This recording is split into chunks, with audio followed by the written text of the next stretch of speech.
جو state land ہے، جو سرکاری املاک ہے، اس کو چیک کرے کہ اس پہ کہاں کہاں پہ قبضہ ہوا ہے پورے پاکستان میں. اور 3 شہروں کو فوکس رکھا گیا ہے جس میں اسلام آباد، لاہور اور کراچی شامل تھے. اور اس کے اندر جو اس کی رپورٹ آئی ہے وہ بالکل ایک کلیئرلی شو کر رہی ہے کہ پچھلے 70 سال سے پاکستان میں جس بے دردی کے ساتھ پاکستان کے اوپر ہی قبضہ کیا گیا ہے، اور اس میں ایک ایک انچ کا حساب جو ہے وہ اب سامنے آ گیا کہ کہاں پہ قبضہ ہوا ہوا ہے، کن لوگوں نے قبضہ کیا ہوا ہے، کتنا قبضہ کیا ہوا ہے. اور انشاءاللہ اس کے اندر ایک زبردست اب ایک آپریشن ہوگا ان سب کے خلاف، جو کہ ریسپیکٹو جو پروونسز ہیں ان کو یہ انفارمیشن ٹرانسفر کی جا رہی ہے، اور اس کے بعد انہوں نے اس کو آپریشن کرنا ہے، اور اس کو پرائم منسٹر عمران خان صاحب پرسنلی خود اوورسی کریں گے. اس کے اندر جو 2 اس کے حصے تھے، ایک جو اسٹیٹ لینڈ کا ہے اور دوسرا جو فارسٹ کا ایریا ہے. جو اسٹیٹ لینڈ ہے اس کے اندر تقریباً 1,60,000 ایکڑ کے اوپر جو ہے وہ قبضہ اس کے اندر سامنے آیا ہے. اسی طرح فارسٹ کی جو زمین ہے اس کے اندر تقریباً 30,000 اسکوائر کلومیٹر پہ یہ سروے کیا گیا، اور اس کے اندر 7 لاکھ ایکڑ کے اوپر قبضہ جو ہے وہ سامنے آیا ہے. تو انشاءاللہ اس کی جو مالیت ہے وہ بالکل 5 ٹریلین روپیز ہے، 5.5 ٹریلین روپیز. اور اس کی جو ویلیویشن ہے وہ بھی کر لی گئی ہے. اور میں سمجھتا ہوں کہ جو قبضہ مافیا ہے، جو لینڈ مافیا ہے، وہ اس کو اپنے لیے ایک خطرے کی گھنٹی سمجھے اور اس سے جلدی ہٹ جائے، کیونکہ اب عمران خان صاحب نے اس میں کسی قسم کی ٹھیک ہے. ایک جانب تو یہ قبضے کا ایشو ہے، دوسری جانب یہ بھی دیکھا جا رہا ہے کہ شہروں کو وسیع کر کے جنگلات کے کٹنے کا عمل ابھی بھی جاری ہے. اس کی حوصلہ شکنی کرنے کے لیے کیا کوئی قانون سازی کی گئی ہے؟ دیکھیں وہ ایک اور ایشو ہے کہ جس میں شہر جو ہیں وہ بڑے ہو رہے ہیں اور بغیر کسی ریگولیشن کے بڑے ہو رہے ہیں، تو اس کے لیے بھی ایک ایکسرسائز شروع ہوئی ہوئی ہے، اور انشاءاللہ بہت جلد اس کی بھی جو ہے وہ رزلٹ سامنے آئیں گے کہ وہ ماسٹر پلانز بنائے جا رہے ہیں تمام شہروں کے. ہمارے انفارچونیٹلی تمام شہر بڑھائے گئے ہیں بغیر ماسٹر پلانز کے. ہوتا یہ تھا کہ لوگ جا کے زمینیں لے لیتے تھے شہروں کے باہر، اور پھر وہ شہر سڑکیں اس طرف نکالتے تھے، بجلی اس طرف لے جاتے تھے، اور پھر اپنی زمینوں کو چاندی یا سونا بنا کے وہ دوبارہ سے بیچتے تھے. تو یہ اس ایشو کو بھی ختم کیا گیا، اور ماسٹر پلانز کی ایک ایکسرسائز شروع کی گئی تھی. اور میرے خیال میں 50 یا 60 شہر ہیں چھوٹے بڑے جن کی ماسٹر پلاننگ جو ہے وہ ایکسرسائز چل رہی ہے، اور انشاءاللہ جب وہ کمپلیٹ ہو جائے گی تو پھر ان شہروں کو رنگ فینس کر دیا جائے گا، یعنی کہ وہ شہر جو ہے ایک حدود کے اندر رکھے جائیں گے، اور اس حدود کے اندر شہروں کو ورٹیکل ڈیولپمنٹ کی اجازت دی جائے گی کہ بجائے پھیلنے کے شہر وہ ورٹیکل جائیں، اور جو آپ کے اسکائی اسکریپرز ہیں وہ بنائے جائیں، تاکہ یہ ماحولیات کے لیے بھی بہتر ہوگا، اور اس کے ساتھ ساتھ یہ جو ان ریگولیٹڈ ایکسپینشن ہے اس کو بھی کنٹرول کرنے میں مدد ملے گی. جس طرح آپ نے بھی کہا کہ پنجاب اور خیبر پختونخوا میں لاکھوں ایکڑ زمین پر قبضہ ہے اور ڈیجیٹل نقشے بنا لیے، پھر ان کی بنیاد پر قبضہ معافی کے خلاف آپریشن بھی کیا جائے گا. تو جس آپریشن کی آپ بات کریں، یہ آپریشن کب تک ممکن ہوگا؟ یہ بہت جلد آپ کے سامنے آئے گا، اور اس میں وہ جو ڈیجیٹائز میپس ہیں وہ بالکل ایک ایک جنگل، مطلب اس کے اندر جو جنگلات جو ہمیں پریزنٹیشن بھی کی گئی، ہر جنگل کے اندر یہ ایگزیکٹلی بتایا گیا کہ کہاں پر کس کونے میں انکروچمنٹ کی گئی ہے، اس کی کیا ویلیو ہے، کتنے ایکڑز کے اوپر قبضہ ہوا ہوا ہے. تو وہ بڑا کلیئرلی آئیڈینٹیفائڈ ہے، اور ڈیجیٹل جی پی ایس جو کوآرڈینیٹس ہیں ان کے ساتھ وہ جگہ پتہ ہے. تو اس لیے اس میں اب غلطی کی گنجائش کوئی نہیں ہے. اب یہ ڈیٹا ہم نے ٹرانسفر کرنا ہے صوبائی محکموں کو، اور صوبائی محکموں کا کام ہوگا کہ اس کو انفورس کرا کے وہ زمین واپس لی جائے. یہ پاکستانیوں کی زمین ہے، یہ پاکستان کے ٹیکس پیئرز کی زمین ہے، جو کہ قبضہ لوگ کرتے تھے اس کے اوپر سیاسی پش پناہی کے ساتھ، اور پھر وہ قابض رہتے تھے اس کے اوپر، اور سیاست ہی اسی بنیاد پہ ہوتی تھی کہ یہ قبضے جو کہ ان زمینوں پہ کیے جاتے تھے ان سے آمدن اتنی ہوتی تھی. میں آپ کو ایک ایگزامپل دیتا ہوں کہ جو بلو کی فارسٹ کے اندر 2500 ایکڑ کے اوپر ایک قبضہ تھا جو کہ خالی کرا کر وہاں پر جنگل لگایا گیا ہے. لیکن یہ 2500 ایکڑ جب قبضہ والوں کے پاس تھا، وہ اس سے سال کے 10 سے 15 کروڑ روپے ٹھیکہ کماتے تھے. تو جب جس کسی کو مفت کا 10 سے 15 کروڑ روپے مل رہا تو وہ تو بڑا سیاست آسان ہو جاتی ہے. تو یہ سیاست کا رخ انشاءاللہ تبدیل کرے گی یہ جو ایکسرسائز ہوگی. اور یہ امین اسلم صاحب ورلڈ رسک انڈیکس کی بات کریں، اس میں پاکستان دنیا کے ان 10 ممالک میں شامل ہے جو ماحولیاتی تبدیلی سے شدید ترین متاثرہ ہیں. پاکستان اس فہرست میں 6 نمبر پر ہے. ویسے اس حوالے سے کیا مزید انیشیٹیوز لیے جا رہے ہیں گورنمنٹ کی جانب سے؟ دیکھیں اس میں بہت سارے انیشیٹیو لیے گئے ہیں. ایک ہمارا جو 10 بلین ٹری سونامی پروجیکٹ ہے وہ بھی اسی انیشیٹیو کا حصہ ہے کہ اس ملک میں فارسٹ کور کو ختم کیا گیا ہے. یہ جو ڈیٹا ہے یہ بھی یہی شو کر رہا ہے کہ جب 7 لاکھ ایکڑ آپ کے فارسٹ کے جو کہ فارسٹ کی زمین ہے اس کو قبضہ کر کے اس کے اوپر فصلیں اگائی گئی ہیں اور وہ فصلیں اگا کے مختلف لوگ جو ہیں اس میں سے قبضہ مافیا کے جو ہیں وہ کما رہے ہیں. صحیح ہے. تو یہ پھر آپ کا فارسٹ کہاں بچنا ہے؟ لیکن اب ہم فارسٹ کو بچانے کی طرف لے کر جا رہے ہیں. اور جس طرح کے پی میں جب بلین ٹری سونامی سکسیسفل ہوا تھا تو اس میں زیرو ٹالرنس تھی ٹورڈز ٹمبر مافیا, وہاں پر ٹمبر مافیا تھی. اسی طرح اب یہ قبضہ مافیا جو لینڈ مافیاز ہیں جنہوں نے یہ کام کیا ہوا ہے, یہ صوبائی محکمے جو فارسٹ کے ہیں وہ اس کے خلاف آپریشن کریں گے. جہاں تک آپ نے ماحولیات اور اس کی بات کی, وہ صرف ایک اسموگ کا جو ایشو ہے لاہور کے اندر, اس کی وجہ سے وہاں پر وہ انڈیکس, لاہور کا انڈیکس جو ہے اس میں بالکل آلودگی اس وقت بہت زیادہ ہے لاہور میں, تشویشناک حد تک زیادہ ہوئی ہوئی ہے. اس کی جو وجوہات ہیں وہ بہت ساری ہیں. اس میں ٹرانسپورٹ ہے, اس کے اندر بریک کیلز ہیں, اس کے اندر آپ کے اسٹیل فرنسز ہیں, اس کے اندر آپ کی کراپ برننگ ہے. ان تمام کے اوپر ہم نے ایک اسٹریٹجی بھی بنائی ہے اور بہت سارا عمل درآمد بھی کیا جا رہا ہے. ایک جو اس میں ایشو ہے جو کہ پاکستان کے کنٹرول میں نہیں ہے وہ یہ ہے کہ کراس بارڈر جو آپ کی اسموگ ہے. بالکل, لیکن ملک امین سے ہم بات کریں تو آپ کی گورنمنٹ تو کلین اینڈ گرین پاکستان کے لیے مختلف پروگرامز پر بھی کام کر رہی ہے. اس کا ہمارے ماحول پر کس حد تک مثبت اثر پڑ رہا ہوگا, اور پھر ہم اگر فیوچر کی بات کریں تو کون کون سے پلانز ہیں اس حوالے سے؟ دیکھیں ہمارے بہت سارے پروجیکٹس چل رہے ہیں. اس کے اندر جو جس طرح میں نے بتایا 10 بلین ٹری سونامی پروجیکٹ ہے جو کہ 2.5 ارب درخت ابھی تک لگا چکے ہیں اس کے تحت. اسی طرح ہمارا پروٹیکٹڈ ایریا انیشیٹو ہے جہاں پر ولڈرنس ایریاز کو ہم پاکستان کی اللہ تعالیٰ نے اس ملک کو بہت نعمتوں سے نوازا ہوا ہے, اس کے اندر ہم ان ولڈرنس ایریاز کو بڑھا رہے ہیں. پھر ریچارج پاکستان ہے کہ ہمارا جو پانی آتا ہے ہر سال جس کو ہم ضائع کر دیتے ہیں سمندر کے اندر, اس پانی کو کس طریقے سے ہم نے کنزرو بھی کرنا ہے اور اس سے ہمارے ویٹ لینڈس کو ہم نے ریسٹور کرنا ہے. وہ پروجیکٹ بھی انشاءاللہ اسی مہینے سٹارٹ ہو رہا ہے. اس کے ساتھ جو کلین گرین انڈیکس ہے ہماری جو کہ پہلے 18 شہروں میں تھی, اب ہم نے اس کو 90 شہروں تک ایکسٹینڈ کر دیا تاکہ ہمارے سالڈ اور لیکوڈ ویسٹ کے ایشوز کو حل کیا جائے. یہ تمام جو ہے یہ ایک ڈائریکشنل شفٹ ہے اور اس میں پاکستان اس وقت دنیا کا لیڈر ہے. اب پاکستان دنیا میں ماحولیات کے شعبے کے اندر, ابھی میں COP 26 سے آ رہا ہوں, وہاں پر فارسٹری کے اندر جو انہوں نے 3 ٹاپ ملک چنے اس کے اندر پاکستان شامل تھا. نیچر پرفارمنس کے اوپر انہوں نے جو 4 دنیا کے ٹاپ ملک چنے اس کے اندر پاکستان شامل تھا. تو پاکستان جو عمران خان صاحب کے یہ جو کلائمیٹ ویژن ہے اس کے اوپر, تو پاکستان اس وقت دنیا میں ایک لیڈرشپ رول کے اندر ہے.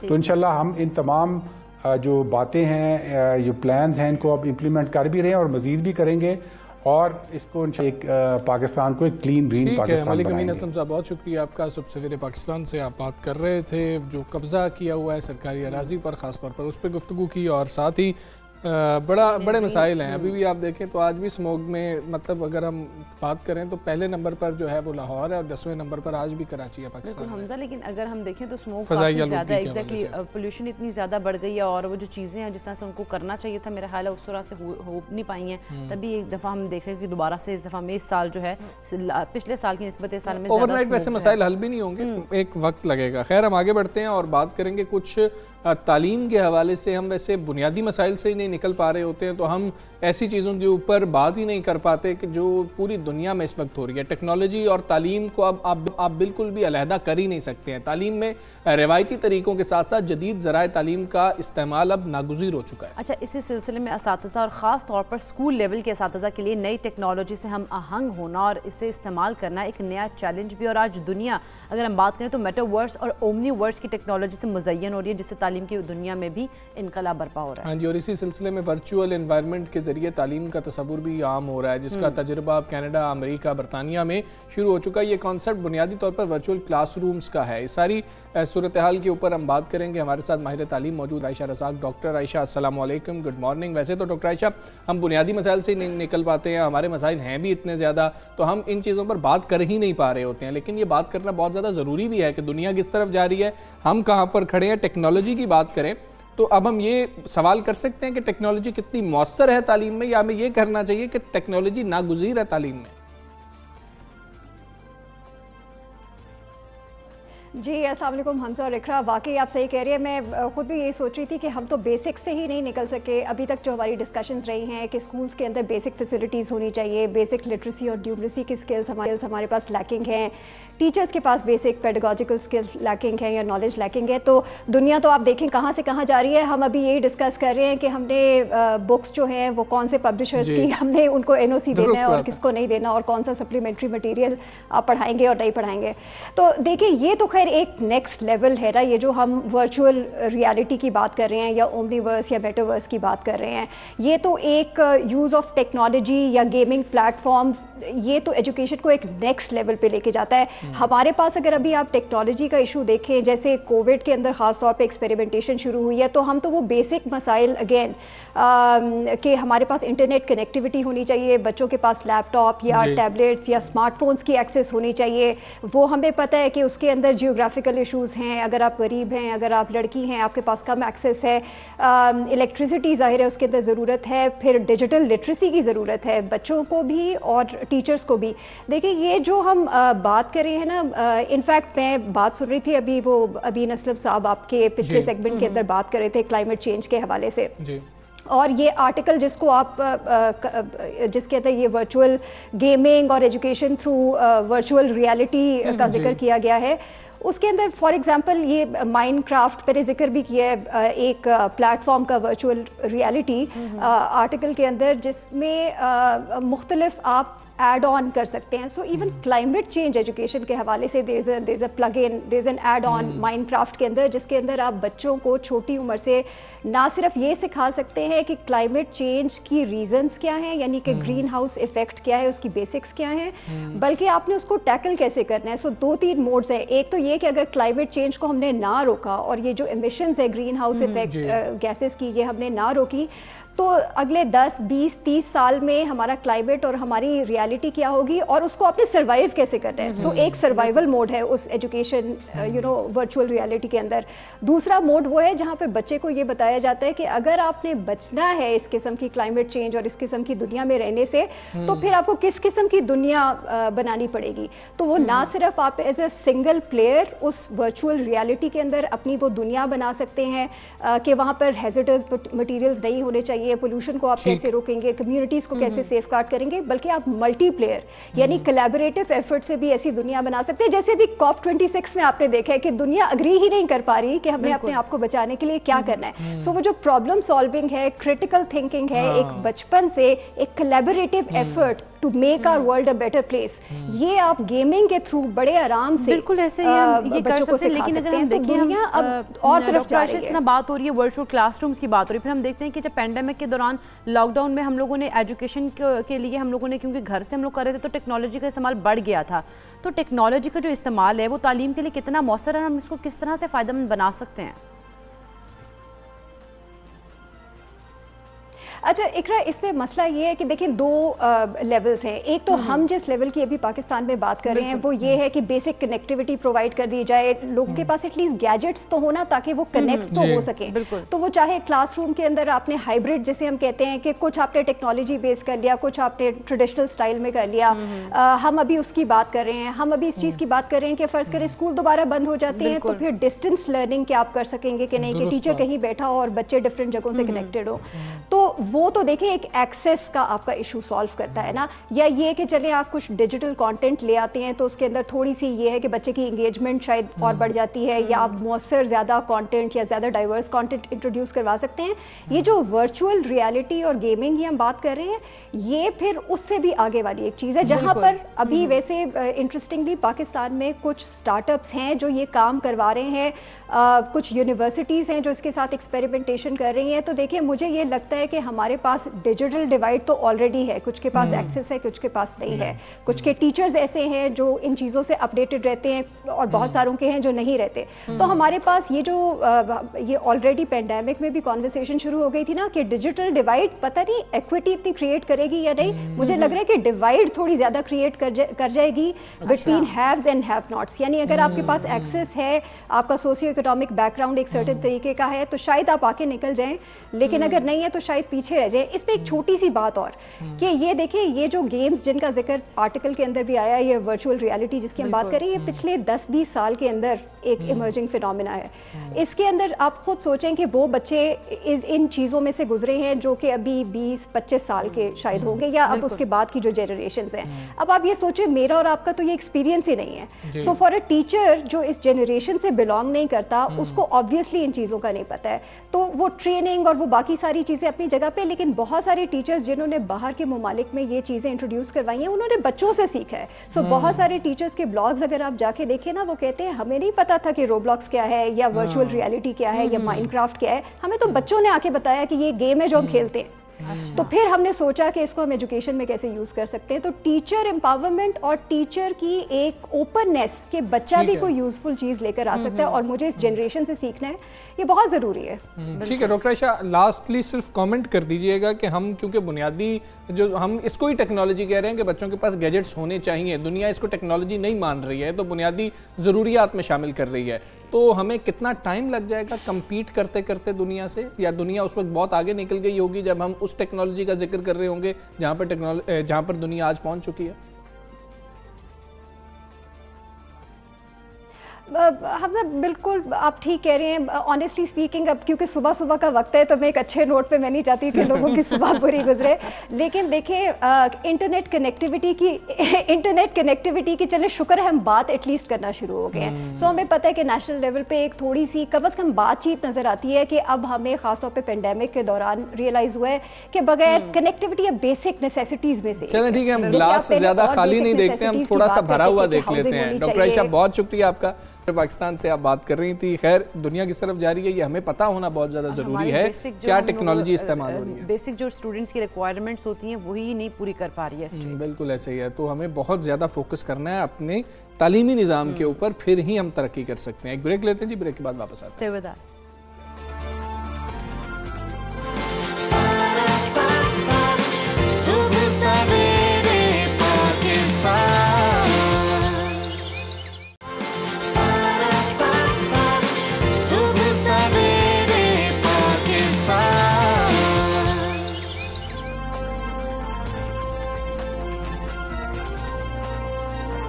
ویلکم بیک ٹو صبح سویرے پاکستان. ہم بات کریں گے کہ ایک اندازے کے مطابق دنیا میں آدھے افراد ایسے ہیں جن کو ان کی ضروریات کے مطابق صحت کی سہولیات میسر ہی نہیں, اور یونیورسل ہیلتھ کوریج کا مقصد کسی بھی شخص کو بغیر کسی مالی مشکلات, تنگی اور رکاوٹ کے جب اور جہاں کی بنیادی صحت کی ضرورت جہاں پہ ہوں وہاں پہ سہولیات ہوں وہاں میسر کرنا ہوتا ہے. ہاں جی, اور اس کو عملی جامہ پہنانے کے لیے ایسے افراد اور کمیونٹی کی ضرورت ہے جن کی اعلیٰ معیار کی صحت کی سہولیات تک رسائی حاصل ہو تاکہ وہ اپنی اور اپنے اہل خانہ کی صحت کا خیال بھی رکھ سکیں. ہیلتھ سروسز صرف بیماریوں کے علاج کرنے کے لیے نہیں ہے بلکہ یہ صحت کے اصول کا ایک مکمل نظام ہے. صحت کی دیکھ بھال کے لیے کئی اقسام کی ہیلتھ سروسز کی ضرورت ہے. ایسے میں بیماریوں کے علاج کے ساتھ ساتھ ان سے بچنے اور ان بیماریوں کی آگاہی بھی اتنی ہی ضروری ہے. بالکل اسی طرح حمزہ اگر ہم بات کریں پروموشن سروسز, صحت مندانہ طرز عمل کو فروغ دینے اور صحت کے لیے خطرے کے خلاف حفاظت کرنے کے لیے بھی اہم ہے. اور بدقسمتی سے اگر ہم پاکستان کی بات کریں تو پاکستان میں عوام کو صحت کی معیاری سہولیات ہی میسر نہیں, اور ہمارے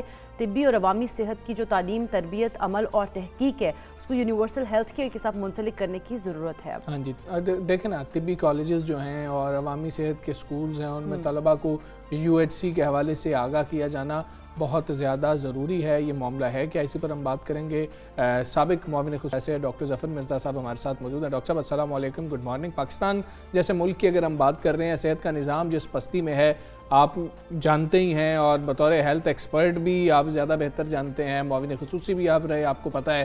ایسے میں یونیورسل ہیلتھ کوریج جو ہے اس کو کس طرح سے ممکن بنایا جا سکتا ہے اور یہ ہے کیا, یہ بھی ہمیں ذرا بتائیے گا. جی بہت شکریہ. یونیورسل ہیلتھ کوریج کا بڑا سادہ مطلب یہ ہے کہ تمام لوگوں کو ان کی ضروریات کے مطابق جو ضروری صحت کی سہولیات ہیں وہ میسر ہوں. تو یہ بالکل ممکن ہے اور اس کے لیے کچھ منصوبہ بندی کی ضرورت ہے. صحت سہولت کارڈ کا اور جو اسینشل ہیلتھ سروس پیکج ہے, یہ جب دونوں چیزیں آپس میں مل جائیں گی اور جو لوگ پے نہیں کر سکتے ان کو صرف ہسپتال میں داخلے کی صورت میں نہیں بلکہ آؤٹ پیشنٹ ڈپارٹمنٹ یعنی جو ڈیلی کے عام ان کی جو ضروریات ہوتی ہیں پرائیویٹ سیکٹر سے، ان کو جب مفت ملنا شروع ہو جائیں گی انشورنس کی صورت میں، تو پھر ہم یہ کہہ سکیں گے کہ پاکستان میں یونیورسل ہیلتھ کوریج کا نظام جو ہے وہ رائج ہو رہا ہے۔ ٹھیک ہے، تحریک انصاف کی حکومت جو ہے وہ بڑی شدومت سے ہیلتھ کارڈ کو صحت کے نظام میں ایک انقلابی تبدیلی قرار دے رہی ہے، آپ سمجھتے ہیں کہ واقعی یہ ایک انقلابی تبدیلی ہے؟ وہ لوگ، وہ خاص طور پہ غریب لوگ، گھرانے کہ جن کے گھر میں جب کوئی پہلے بیمار ہو جاتا تھا اور ان کو نجی شعبے میں جا کے، پرائیویٹ ہاسپٹلز میں جا کے داخل ہونا پڑتا تھا، تو وہ اس کا خرچہ برداشت نہیں کر سکتے تھے، ان کو قرضے لینے پڑتے تھے، ان کو ادھار لینے پڑتے تھے، ان کو اپنی چیزیں بیچنی پڑتی تھی، کیونکہ بہت مہنگا ہے یہ سارا کام۔ صحت سہولت کارڈ نے اس سلسلے میں تو لوگوں کو بہت زیادہ سہولیات، اور 37% اس وقت پاپولیشن جو ہے پاکستان کی تقریباً، وہ اس سہولت سے پوٹینشلی بینیفٹ کر سکتی ہے، اس سے فائدہ اٹھا سکتی ہے۔ لیکن اس میں چند ایک تبدیلیاں کرنے کی ضرورت ہے۔ اس کو تمام پاپولیشن جو ہے اس پہ رائج کر دیا گیا ہے۔ پنجاب میں بھی، سندھ تو خیر اس پروگرام کا حصہ ہی نہیں ہے جی، بلوچستان نے بھی اس سلسلے میں اعلان کر دیا، آزاد جموں اینڈ کشمیر اور گلگت بلتستان اور اسلام آباد کے جو ایریاز ہیں، ان میں بھی یہ اعلان کر دیے گئے کہ یہ تمام پاپولیشن کے لیے اویلیبل ہوں گے۔ میرا خیال ہے ہمیں صحت سہولت کارڈ مختص کرنا چاہیے صرف ان لوگوں کے لیے کہ جو پے نہیں کر سکتے، اس کو امیر لوگوں کو نہیں دینا چاہیے۔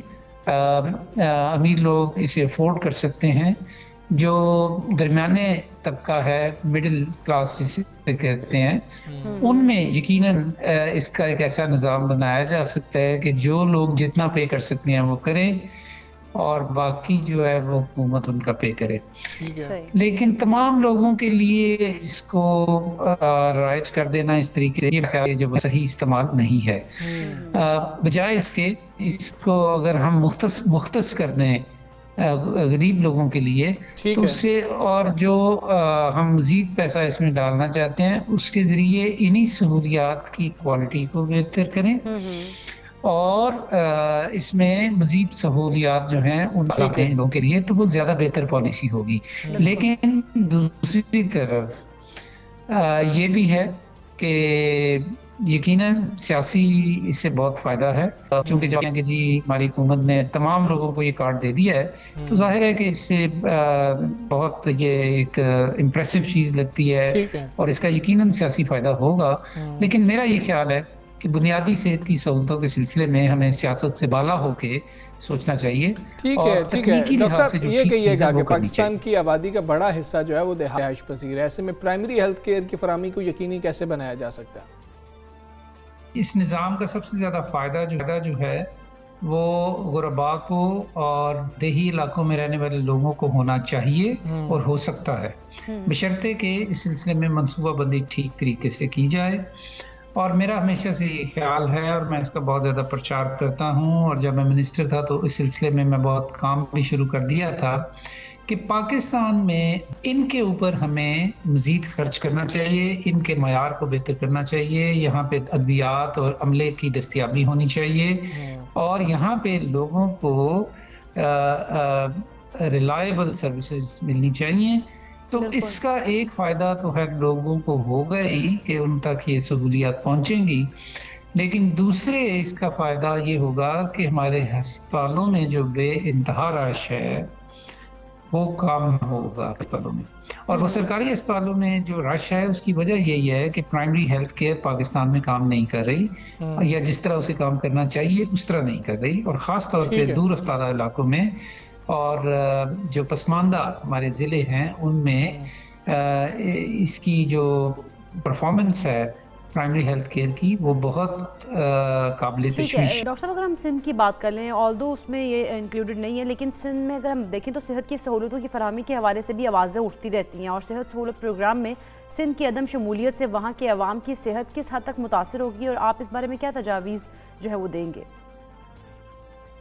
اس کی وجوہات تکنیکی نہیں بلکہ سیاسی ہیں، اور یہی بدقسمتی کی بات ہے کہ غریب لوگوں کو ان کے اس حق سے محروم کیا جا رہا ہے کہ وہ بنیادی صحت کی سہولیات جو ہیں ان کو مل سکیں، اور یہ سراسر سیاسی بنیادوں پہ ہے، اور میں ذاتی طور پہ یہ سمجھتا ہوں کہ یہ انتہائی غلط پالیسی ہے۔ سندھ کی حکومت کو اس سلسلے میں سوچ بچار کرنی چاہیے اور اپنے لوگوں کو اس پروگرام سے مستفید ہونے کا موقع دینا چاہیے۔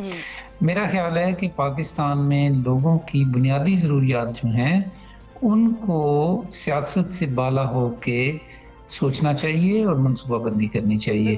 تو سندھ حکومت جو ہے، میں سمجھتا ہوں کہ اس سلسلے میں کچھ سنا ہے ہم نے کہ کچھ اس سلسلے میں پیش رفت ہو رہی ہے، لیکن پچھلے 3 سال میں سمجھتا ہوں کہ اس سلسلے میں ضائع کیا۔ ڈاکٹر صاحب بہت شکریہ آپ کا۔ صبح سویرے پاکستان سے آپ بات کر رہے تھے۔ تعلیم کے اور صحت، یہ 2 ایسے بڑے مسائل ہیں کہ جن پر ہمیں سب سے زیادہ انویسٹمنٹ کرنی ہے، اور سیاست سے ہٹ کر ان کے اوپر اس میں تو سیاست ہونی نہیں چاہیے۔ بالکل سیاست ان میں ہونی نہیں چاہیے۔ جس طرح ہم تعلیم کی بھی ہم نے پہلے بات کی، پھر ہم صحت کی بھی بات کریں تو صحت کے حوالے سے اگر جس طرح دیکھا جائے سندھ میں سہولت کارڈ جو ہے وہ یہ نہیں ہے اویلیبل وہاں پر، کیونکہ وہاں پر سیاست کی وہ کہہ رہے ہیں ہمارے پاس بہت بہتر آلٹرنیٹیو ہے اس کا، لیکن وہ کیا ہے وہ ابھی تک سامنے نہیں ہے۔ ان کو لگتا ہے کہ یہ اس قابل نہیں ہے، لیکن ہمارے پاس بہت بہتر چیزیں موجود ہیں، لیکن وہ عوام کو اگر اس کا فائدہ نہیں ہو رہا، وہ آ ہی نہیں رہی سامنے، وہ راز ہی نہیں کھل رہا، تو پھر اس میں کیا ہو سکتا ہے؟ یہی دے دیتے وقتی طور پر عوام کو کچھ فائدہ تو ہو رہا ہوتا۔ ہم آگے بڑھتے ہیں جی، تندرستی کی بات ہی کر رہے ہیں، صحت کی بات کر رہے ہیں،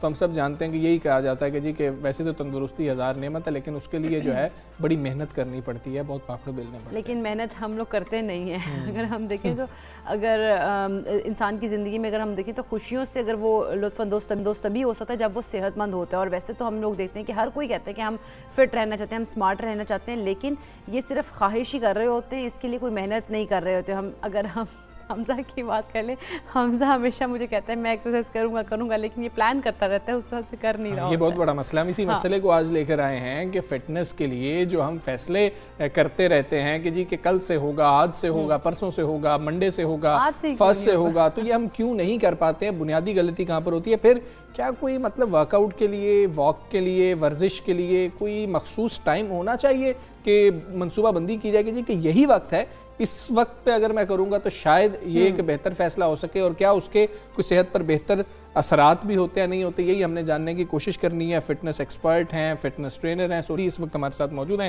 سونیا السلام علیکم، گڈ مارننگ۔ سونیا، ہم فیصلے کرتے رہ جاتے ہیں، پلان بناتے رہ جاتے ہیں، لیکن وہ ایگزیکیوٹ نہیں ہو رہے ہوتے، بنیادی غلطی کہاں پر ہوتی ہے؟ وعلیکم السلام اینڈ ویری گڈ مارننگ۔ آپ لوگ ماشاءاللہ خود ہی اتنے سمجھدار ہیں، سارے سوالوں کے جواب خود ہی دے دیا آپ لوگوں نے۔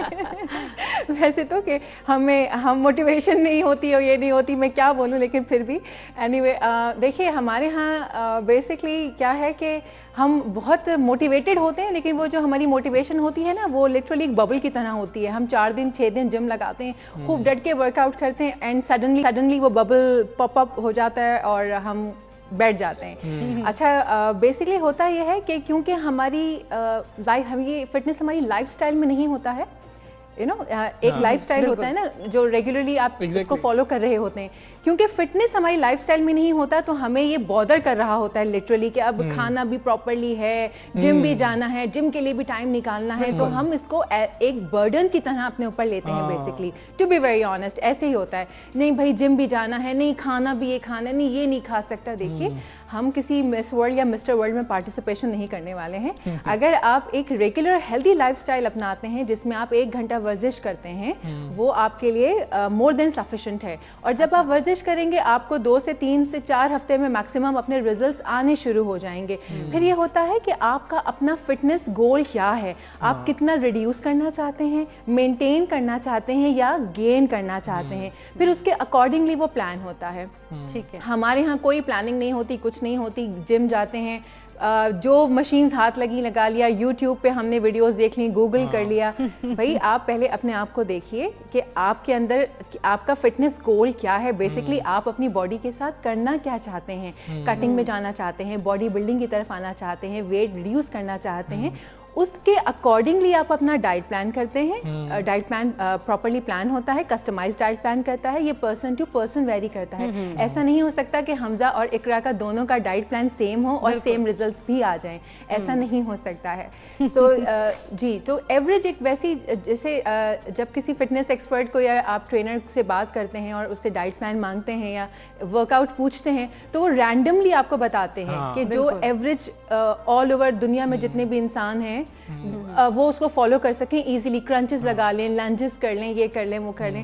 بٹ اگر آپ اس کو بتائیں گے اسپیسیفکلی کہ جی مجھے لیگس کا ورک آؤٹ زیادہ کرنا ہے ہیوی, یا مجھے چیسٹ ہیوی کرنا ہے اپنا, یا مجھے اپنے ڈائٹ پلان کو بہت اچھا کرنا ہے, وہ پھر آپ کو کسٹمائز اور اسپیسیفکلی اسی طرح سے ایسے سنیے. لیکن ہمارا مینلی گول ہمارا ہونا چاہیے, ہمارا جو فوکس ہونا چاہیے ہمارے گولز پہ ہونا چاہیے کہ ہمارے گولز کیا ہیں اس سے. لیکن اس میں ہم اگر دیکھیں تو کوئی ٹائم کا بھی ہوتا ہے کہ ہم اس ٹائم میں کر لیں تو ہمارے لیے بہتر ہوگا, کوئی ٹائم ہم مینیج کر سکیں اس طرح سے. اقرا دیکھیے, جو بیسٹ ٹائم ہے نا وہ ہوتا ہے ارلی مارننگ. اچھا, مطلب کوئی بھی باڈی ٹائپ ہو, ارلی مارننگ آپ جتنا ارلی مارننگ ورک آؤٹ کرتے ہیں وہ آپ کے لیے بہت فائدہ مند ثابت ہوتا ہے. اس کا ریزن یہ ہے کہ باڈی رات کو آپ کے ریسٹنگ موڈ میں آ جاتی ہے بائی ڈیفالٹ اللہ کی طرف سے. ہر سسٹم آپ کا کول ڈاؤن ہو چکا ہوتا ہے, اور اس کے بعد جب آپ اس کو کسی بھی سانچے میں ڈھالنے کے لیے جو بھی ورک آؤٹ پلان کرتے ہیں وہ باڈی رسپانس دیتی ہے اس کے اوپر, تبھی آپ کے ریزلٹس بہت ریپڈلی آنا شروع ہو جاتے ہیں. دنیا میں دنیا میں جو ماڈلس ہیں, جن کو جو فٹنس ماڈلس ہیں, جن کو آپ میگزینز میں یا ٹی وی پر دیکھتے ہیں, ان کا ورک آؤٹ ٹائم جو ہے وہ صبح کے 3 سے 4 بجے ہوتا ہے. ٹھیک ہے, لیکن ہم لوگ کیونکہ نہیں وہ فالو کر سکتے ہیں, سو میں سب کو یہی ریکمینڈ کرتی ہوں کہ آپ کوشش تو یہ کریں کہ اٹھنے کے بعد 7 بجے 8 بجے اگر آپ نہیں کر سکتے ہیں تو جس وقت بھی whenever you get chance, whenever you get time, آپ 1 گھنٹہ اپنے ورک آؤٹ کے لیے ضرور نکالیں, چاہے ارلی مارننگ نکالیے, ایوننگ میں نکالیے. اچھا سنیے, ہمیں یہاں پر یہ بھی بتا دیجیے گا کہ کہتے ہیں وہ مخصوص وقت ہی ہونا چاہیے کہ روزانہ آپ ایک ہی وقت میں کریں. اگر آپ نے اپنے ذہن میں رکھا ہے کہ جی میں نے صرف واک ہی کرنی ہے تو اس کا بھی ایک مخصوص ٹائم ہونا چاہیے اور آپ کو روزانہ اس وقت ہی کرنا چاہیے. بات درست ہے یا نہیں؟ اوپر نیچے کی گنجائش موجود ہے, کر لیں, کوئی بات نہیں, ٹھیک ہو جائے گا. جی جی جی بالکل بالکل. حمزہ اصل میں باڈی کو آپ ٹیون کر رہے ہوتے ہیں نا, باڈی کو آپ ایک ٹائم ٹیبل کے اوپر لے کر آ رہے ہوتے ہیں. جب ایک مخصوص وقت میں آپ روزانہ باڈی کو اسی طریقے سے ہٹ کریں گے, چاہے واک کے تھرو چاہے ورک آؤٹ کے تھرو, تب باڈی جا کے رسپانس دیتی ہے آپ کی. اگر آپ ایسے کر لیں کہ ایک صبح گئے, ایک دن شام کو چلے گئے, ایک دن رات کو چلے گئے, تو باڈی کے ریزلٹس وہ نہیں آتے ہیں جو آپ کو ریکوائرڈ ہوتے ہیں. تو اگر آپ باڈی کا گول سیٹ کر, سب سے پہلے تو میں یہی کہوں گی کہ پلیز پہلے اپنے آپ کو آئینے میں دیکھیے, اپنا وزن دیکھیے, اپنی فزیک چیک کیجئے کہ کہاں کیا کم یا کیا زیادہ ہونے والا ہے. اس کے اکارڈنگلی پلیز اپنا ورک آؤٹ پلان کریں, اس کے اکارڈنگلی اپنی ڈائٹ پلان کریں, اور جو بھی آپ کا ٹائم ٹیبل ہے اس کے ساتھ آپ چپک جائیے, لٹرلی اسٹک ہو جائیے اپنے ڈائٹ پلان اور اپنے ورک آؤٹ پلان کے ساتھ. منیمم آپ کو لگیں گے جب آپ خود سے اس طرح سے کرنا شروع کریں گے, اس کے بعد آپ کو خود ریزلٹس آنا شروع ہو جائیں گے. اچھا ورک آؤٹ ہوگا, اچھا ڈائٹ پلان ہوگا, مہینے بھر میں ریزلٹس آنے شروع ہو جائیں گے. لیکن اگر آپ خود سے بھی کرنا چاہتے ہیں تو اس کے اندر کوئی بڑی بات نہیں ہے, بس یہ ہے کہ پلیز کسی اناڑی ٹرینر اور رینڈم جو ڈائٹ پلانز ہوتے ہیں ان کو فالو نہیں کیجیے گا. ٹھیک ہے. اچھا سونیا, جس طرح آپ نے کہا نا کہ ہمیں اسٹرکٹ ہو جانا چاہیے اپنے گولز کے ساتھ, اپنے ڈائٹ پلان کے ساتھ, یہ جو اسٹرکٹ ہونا ہے وہ کیسے ہونا ہے؟ کیونکہ ہم لوگ تو اسی بارے میں ہی ہم پزل رہتے ہیں کیسے ہم ان کو فالو کریں. ہم لوگوں کی نیت ہی نہیں شاید ہو رہی ہوتی کہ ہم لوگ اپنے ڈائٹ پلان کو فالو کریں یا ایکسرسائز کریں. ہم لوگ کہتے ہیں کہ کوئی نہ کوئی بہانے ڈھونڈ رہے ہوتے ہیں کہ ڈائٹ پلان فالو ہو گیا بھائی, اب جو ایکسرسائز کی باری آتی ہے تو وہ ہم سے ہو نہیں پا رہی ہوتی. تو ان چیزوں کے ساتھ کیسے ہمیں اسٹرکٹ رہنا ہے؟ مینٹلی کیا کریں؟ میم یہی تو ڈیڈیکیشن اور موٹیویشن ہے, یہی تو چیز ہے, یہی تو بیسکلی وہ کی ہے کہ جس کو اگر آپ نے پکڑ لیا تو پھر آپ دنیا کا ہر گول اچیو کر سکتے ہیں. کیا فٹنس جناب, اگر آپ موٹیویٹڈ ہیں, اگر آپ پازیٹیو ہیں, اور یہ سب آپ کا جو یہاں جو سافٹ ویئر اللہ تعالیٰ نے لگایا ہوا ہے نا, آپ اس کو اپڈیٹڈ رکھیے. اور یہ موٹیویشن جو ہے, دیکھیں میں جتنی موٹیویشن دے دوں, میں جتنی ٹریننگز بتا دوں, میں جتنے کھانے بتا دوں, میں صرف بتا سکتی ہوں, کرنا یا نہ کرنا آپ لوگوں کا کام ہے. بالکل ایسی ہے, پہلا قدم ایک شخص نے خود ہی اٹھانا ہے, جی وہ اس کے بعد کچھ بہتری ہوتی جائے گی. لیکن آپ نے سونیا میں یہاں پر یہ بھی بتانا ہے, آپ نے اناڑی لوگوں سے جتنی موٹیویشن دے دیں, جتنے پروگرامز کر لیں. ہاں ٹھیک ہے, اناڑی لوگوں سے آپ نے ہمیں کہا کہ جی کہ بچ کے رہنا ہے. لوگ یوٹیوب پہ جاتے ہیں, اب سب سے آسان ذریعہ وہی ہے کچھ بھی سیکھنے کا, اب ہم کوتاہی کیا کرتے ہیں وہاں پر کہ ایک ہی ایکسرسائز ہے کارڈیو ہی کرتے رہیں گے یا پھر ہم چیسٹ کی ایکسرسائز ہی کرتے رہیں گے. کیا ایکسیسو ایکسرسائز یا ورک آؤٹ سے بھی کچھ پرابلمز ہو جاتے ہیں آپ کے مسلز کے حوالے سے؟ جی بالکل. پہلے ہم یہ آپ نے 2 کویسچنز بیسکلی ایک ساتھ کر دیے. میں اس کو تھوڑا سا سپریٹ کرنا چاہوں گی. یوٹیوب پہ جو ویڈیوز دیکھ کے ہم ورک آؤٹ کرتے ہیں وہ ہم ٹی وی پہ دیکھ رہے ہیں. اس بندے نے کیا اینگل لیا ہوا ہے, وہ کتنا اس کا نی, اگر وہ لیگس کا ورک آؤٹ کر رہا ہے کتنا پریشر دے رہا ہے, لیگ اس کا اسٹف ہے, اس کا لیگ بینڈ ہے, کتنے اینگل پر بینڈ ہے, یہ تو آپ کو پتہ نہیں ہے. اور وہ تو صرف کمرشلی کر رہا ہے نا. اگر وہ سکھانے کے لیے کر بھی رہا ہے تو وہ اتنی ڈیٹیل ویڈیو نہیں ہوتی. جب آپ فزیکلی کسی کے سامنے کھڑے ہو کر سمجھاتے ہیں کسی چیز کو, آپ اس کا نی ٹھیک کرتے ہیں, آپ اس کا پوسچر ٹھیک کرتے ہیں, کیونکہ پوسچرز میٹرز اے لاٹ. اگر یہ چیز صحیح نہیں ہوتی ہے تو آپ کا ورک آؤٹ ٹھیک سے آپ کا مسل ہی ہٹ نہیں ہوگا. اگر آپ کا پوسچر ٹھیک نہیں ہے, آپ اس نے 4 kg اٹھا کے کیا ہوا ہے, آپ کو ہو سکتا ہے 6 kg ریکوائرڈ ہو, آپ کو ہو سکتا ہے اس سے کم ریکوائرڈ ہو. سو یوٹیوب پر ویڈیوز دیکھ کے آپ صرف آئیڈیا لے سکتے ہیں, اس کے ساتھ آپ ورک آؤٹ نہیں کر سکتے. دوسری بات آ جاتی ہے ایکسیسو ورک آؤٹ کی, تو آپ کی باڈی کی شیپ بگڑ جاتی ہے. آپ کر رہے ہیں یا تو مسل اتنا پمپ اپ ہو جاتا ہے, یا آپ کا مسل رپچر ہو جاتا ہے, یا آپ کی مسل اسٹف ہو جاتے ہیں, بہت سارے پرابلمز آ جاتے ہیں. سو میں یہی سب سے کہتی ہوں کہ پلیز کوشش کریں. جو سرٹیفائڈ ٹرینرز ہوتے ہیں, جو جمز میں آج کل ماشاءاللہ بڑا اچھا ایک ہمارے ہاں یہ ٹریڈیشن ہو گیا ہے کہ سرٹیفائڈ بالکل سونیا, ہمیں سرٹیفائڈ ٹرینرز کے پاس جانا چاہیے. بہت شکریہ آپ کا, سب سے میرے پاکستان کا آپ حصہ بنی. ہمیں یہاں پر ایک بریک لینی ہے جی, بریک کے بعد واپس آتے ہیں. Stay with us.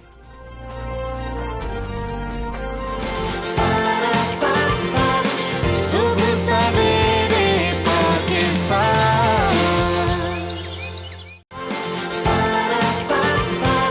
صبح سویرے پاکستان.